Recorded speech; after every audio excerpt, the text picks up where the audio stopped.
primeiro que nada, quero agradecer muito mesmo essa oportunidade da gente compartilhar, né? Porque a gente está vivendo um momento em que ninguém tem certeza, né? Ninguém tem certeza, mas a gente pode ter confiança, né? E certeza é diferente de confiança também. Se a gente já teve em algum momento uma pretensão, tanto os cristãos quanto as pessoas de esquerda, de que sabiam qual era o caminho, sabiam qual era a linha, hoje é um momento de super incertezas. E por isso, alguém tinha perguntado por que eu disse que a gente não tem alternativa hoje ao capitalismo. Porque de fato o capitalismo tem vencido, tem sido super capaz de expropriar as nossas capacidades de resistência e tem sido capaz de impor a sua forma, que é uma forma absurda, irracional, cruel, que não tem nenhuma delicadeza, não tem nem charme, né? Uma coisa tão horrorosa, você pensar nessa proposta do humano como aquele ser que só quer consumir e acumular, para acumular, para acumular, para acumular, para quê? Para acumular, que não tem nenhum outro propósito, nem sentido na passagem pequena que a gente tem o privilégio de fazer nesse planeta tão maravilhoso. Então, essa ideologia, essa forma de vida, ela de fato hoje se apropriou dos corações e das mentes e das estruturas de organização do planeta Terra, não tem nenhuma dúvida. Agora, ela não é a última e eu acredito que ela não vai ter a última palavra. O que o Leonardo Boff disse é que hoje a gente não tem outro sistema alternativo. Então, na década de 70, de 80, como a gente disse, alguns de nós achávamos que o socialismo era uma alternativa ao mundo do capital. Hoje, como sistema, isso não está organizado, mas não significa que existam alternativas dentro do capitalismo. Eu só acredito que o planeta Terra se salva se nós formos capazes de vencer o capitalismo. O capitalismo foi uma invenção humana e, portanto, ele pode ser uma desconstrução da ação humana. Ele não é uma determinação divina, ele não é uma obrigação da espécie humana. Ele não pega o que é inerente ao humano, até porque isso é múltiplo e é plural. E milhares de seres humanos já viveram, criaram, produziram, reproduziram, fizeram arte antes da existência do capitalismo. Então o capitalismo não terá a última palavra. E a luta contra o capitalismo, na verdade, é uma luta que vem lá da luta contra o império. Porque, na verdade, no Apocalipse de João, cada um tem um livro da Bíblia que ama mais do que os outros, né? O meu é o Apocalipse de João, sabe? E lá no Apocalipse de João é muito interessante, porque João escreveu já no ano 90. Então, Cristo já tinha morrido mais ou menos, tinha sido assassinado mais ou menos no 30. No 70 já tinha sido destruído o Templo de Jerusalém, já estava uma devastação total. E parecia de novo que não tinha alternativa ao Império Romano. E as primeiras igrejas começavam a aderir, dizendo, gente, então vamos acomodar aqui, já que não tem jeito, vamos acomodar aqui. E ainda assim, esse império caiu e veio outro império, e outro império caiu, e o outro império caiu.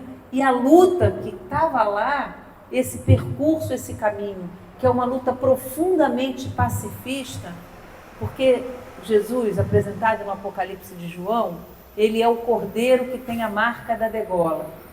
Ele é o cordeiro que sofre a violência e não responde à violência com violência. Ele é o cordeiro que, tendo sido ferido, devolve ação organizada e resistência ao mundo do capital.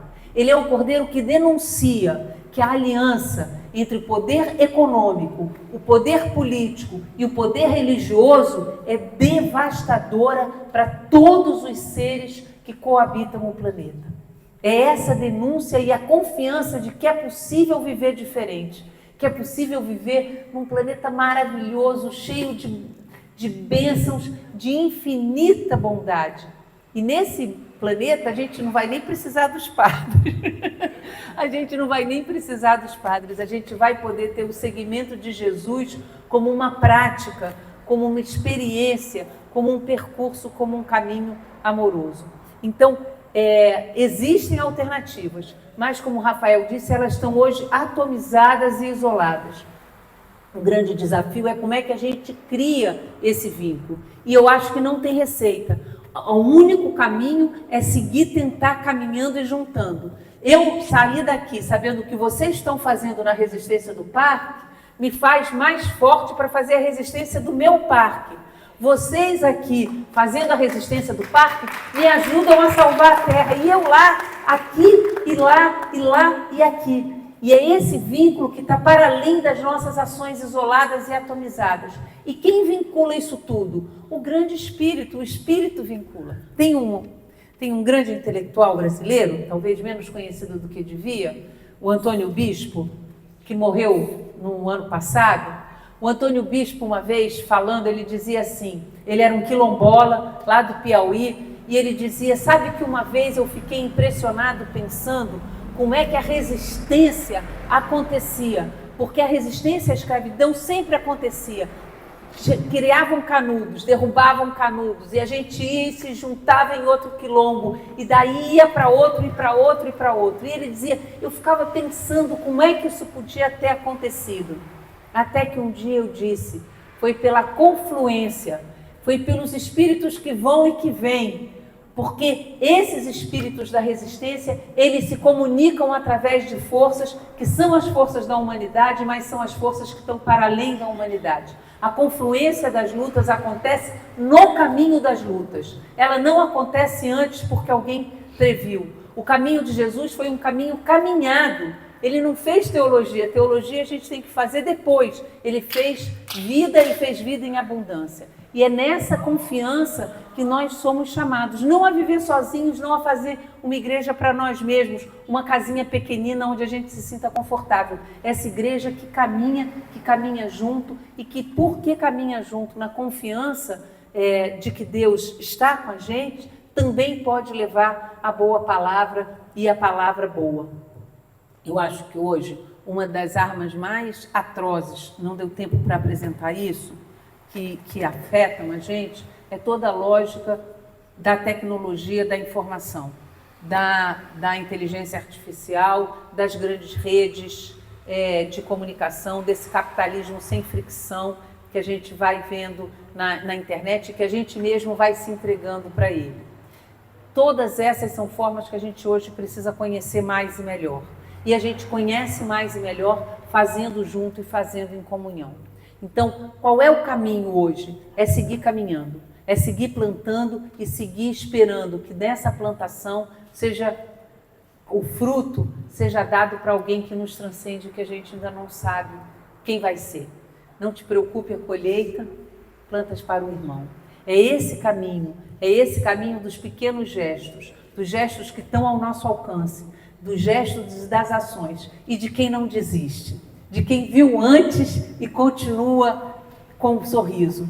Porque isso é muito difícil. Quem viu antes já estava cansado de dizer, povo, pelo amor de Deus, acorda, né?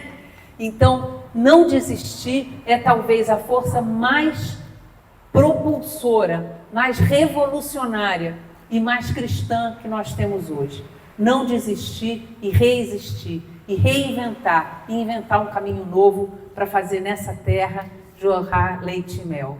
Que seja nesse tempo, no tempo da nossa vida, que seja nesse tempo na intra-história, que a ressurreição de Jesus seja a insurreição das vítimas que não se calam, daqueles que, sendo violentados, se juntam para encontrar um caminho de paz e de amor.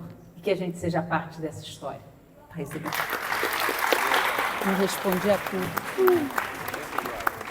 Pessoal,